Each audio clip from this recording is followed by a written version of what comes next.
गुप्ता जी मिश्रा जी के यहाँ आज बहुत बारिश हो रही है। आज का मौसम काफ़ी ख़राब है। लगता है आज तूफान भी आने वाला है।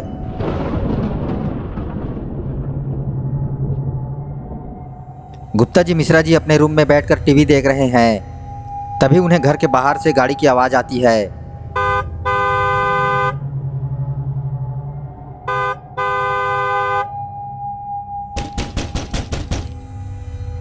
गुप्ता जी ये आवाज़ तो हमारे घर के बाहर से आ रही है, मगर इतनी रात कौन हो सकता है? तुम ठीक कह रहे हो मिश्रा जी, बाहर इतनी बारिश हो रही है।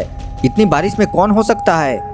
मुझे तो ये कोई चोर लग रहा है। चलकर देखते हैं कि कौन आया है, लेकिन उससे पहले डंडा ले लो। क्या पता कोई चोर हो तो उसे वहीं सुला देंगे। हमें इतनी रात को कोई रिस्क नहीं लेनी चाहिए। गुप्ता जी मिश्रा जी जब दरवाज़ा खोलकर देखते हैं तो पता चलता है ये तो बाबा है, जो अपनी BMW कार से गुप्ता जी और मिश्रा जी से मिलने आया है। अरे बाबा, हम तो सोच रहे थे कि कोई चोर है। आइए अंदर आइए। अरे नहीं मिश्रा जी, मैं बगल वाले गांव जा रहा था। वहाँ कोई शैतान है जिसने वहाँ के लोगों का जीना हराम कर रखा है। मैंने सोचा रास्ते में जाते जाते तुमसे मिलता चलूं। खैर अब बारिश भी रुक चुकी है, मुझे चलना चाहिए। बाबा रुको, हम भी चलते हैं आपके साथ। पता नहीं वो शैतान कितना खतरनाक है। यदि आपको कुछ हो गया तो हमारा क्या होगा? और तीनों वहाँ से गाड़ी में बैठकर निकल जाते हैं। बारिश भी पूरी तरह से रुक चुकी है, मगर इनको अंदाज़ा नहीं वो शैतान कोई और नहीं, जैब द किलर है, जो इंसानों को मार रहा है।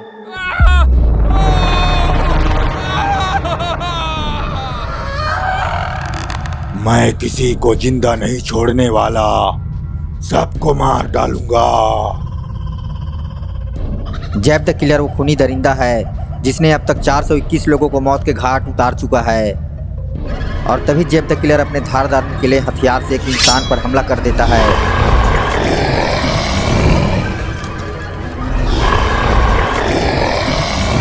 ये सब देखकर एक लड़की को चक्कर आ जाता है और गिरकर बेहोश हो जाती है।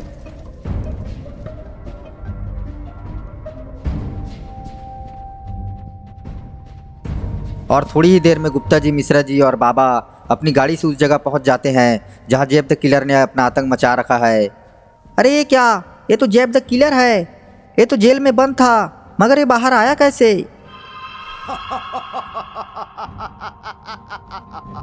मिश्रा जी, मुझे लगता है ये जेल से फरार हो गया है।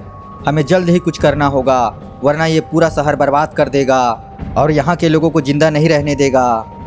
और तभी जैब द किलर की नज़र इन तीनों पर पड़ जाती है। बाबा, जैब द किलर ने हमें देख लिया है, अब वो हमें भी मार डालेगा। जैब द किलर बाबा, गुप्ता जी और मिश्रा जी की तरफ बढ़ने लगता है,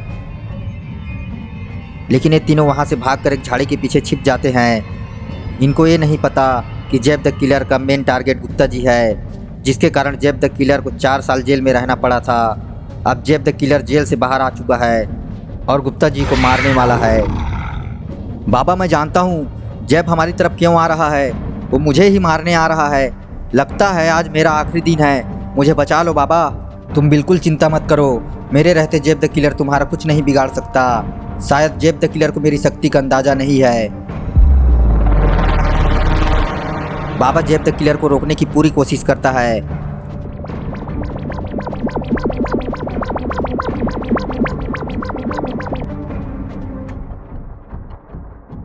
तभी गुप्ता जी और मिश्रा जी भागकर एक घर के अंदर छिप जाते हैं। मगर ये क्या? ये तो वही बूढ़ा व्यक्ति है जिसने गुप्ता जी की जान बचाई थी। जरूर इसे जैब द किलर ने मारा है। बूढ़े व्यक्ति को जमीन में पड़ा देख गुप्ता जी को काफ़ी गुस्सा आ जाता है। मिश्रा जी, मैं जैब द किलर को जिंदा नहीं छोड़ने वाला, मैं उसे जान से मार डालूंगा। उस शैतान को इस धरती में रहने का कोई अधिकार नहीं है। इतना कहकर गुप्ता जी घर से बाहर निकल जाता है। इधर बाबा और जैब द किलर के बीच लड़ाई जारी है। लगता है गुप्ता जी और बाबा दोनों मिलकर जैब द किलर का अंत करने वाले हैं।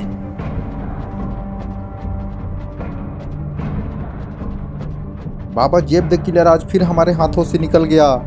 अब क्या करें? इंतजार करना होगा गुप्ता जी। वो पूरी तैयारी के साथ वापस आएगा। हमें और स्ट्रांग होना पड़ेगा।